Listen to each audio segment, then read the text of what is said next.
আসসালামু আলাইকুম। আমি অনেক দিন যাবৎ চিন্তা করতেছিলাম যে একটি পাখির কলোনি তৈরি করব। তো সেই চিন্তা থেকে চেষ্টা করলাম যে পাখির কলোনি তৈরি করা যায় কি না। তো আমি চেষ্টা করেছি এইভাবে তৈরি করার জন্য। এটি আমার মতো করে আমি তৈরি করেছি। আমি এই পাখি কলোনিটার সাইজ দিয়েছি, লম্বা দিয়েছি 5 ফিট, উচ্চতা দিয়েছি 4.5 ফিট এবং প্রস্থ দিয়েছি 2.5 ফিট। যেহেতু আমার জায়গা অল্প, তো সেই হিসেবে আমি আমার মতো করে এই ঘরটি তৈরি করেছি। আমি একটি রুমের ভিতরে এটি করেছি। শখের কারণে আমি রুমেই করে ফেললাম এই কলোনিটি।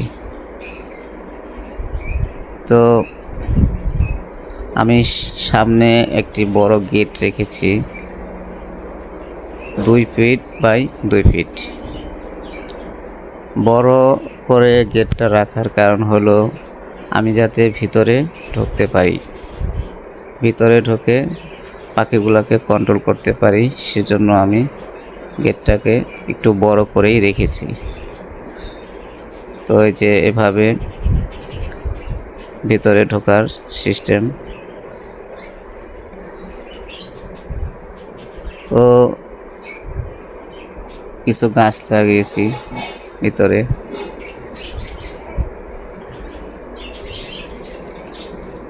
এখানে কিছু এই যে কাঠগুলো দিয়েছি, এখানে একটা পাটাতন তৈরি করেছি যাতে এখানে খাবারগুলো দেওয়া যায়।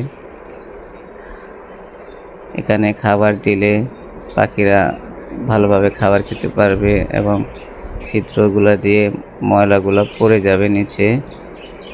কিং কয়েলের জন্য একটি জায়গা তৈরি করেছি, কিং কয়েল এখানে থাকবে। আর কিছু গাছ তো আছেই। নিচে মাটি দিয়েছি। মাটি দেওয়ার কারণ হলো যাতে দুর্গন্ধ না হয়। পাখি তো ময়লা করে, পটি করে, তো এগুলা যাতে ময়লা গন্ধ না হয় সেজন্য মাটি দিয়েছি। মাটিতে পড়লে তেমন গন্ধ হবে না। উপরে আমি কিছু বসার জন্য জায়গা দিয়েছি।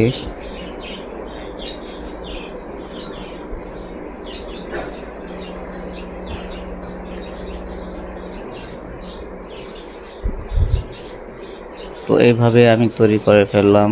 আসলে কিছু হাঁড়িও দিয়েছি, আরও কিছু হাঁড়ি দেওয়ার প্রয়োজন। তো পাখি যখন আমরা এখানে ছাড়বো তখন সেই হিসাব করে আমরা হাঁড়ি দেব।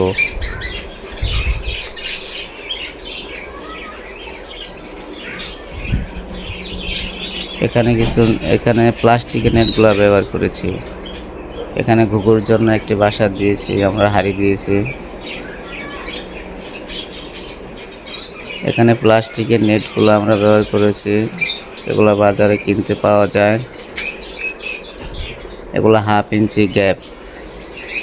এখানে যে কোনো পাখি পালা যাবে, ছোট পাখি থেকে শুরু করে, যেমন ফিঞ্চ পাখি তো ছোট পাখি, এদের থেকে শুরু করে সব ধরনের পাখি এখানে লালন পালন করা যাবে। এভাবে গেটটিকে আটকানোর একটি সুবিধা করেছি এবং ফাইনালি এইভাবে আর কি তৈরি হয়েছে। তো কেমন হলো আমার এই কলোনিটি আপনারা জানাবেন এবং কমেন্ট করবেন। আর কি অ্যাড করা যায় সেটাও জানাতে পারেন।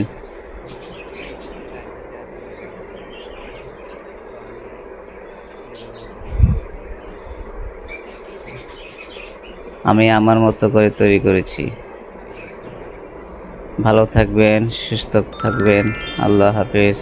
আসসালামু আলাইকুম ওয়া রাহমাতুল্লাহ।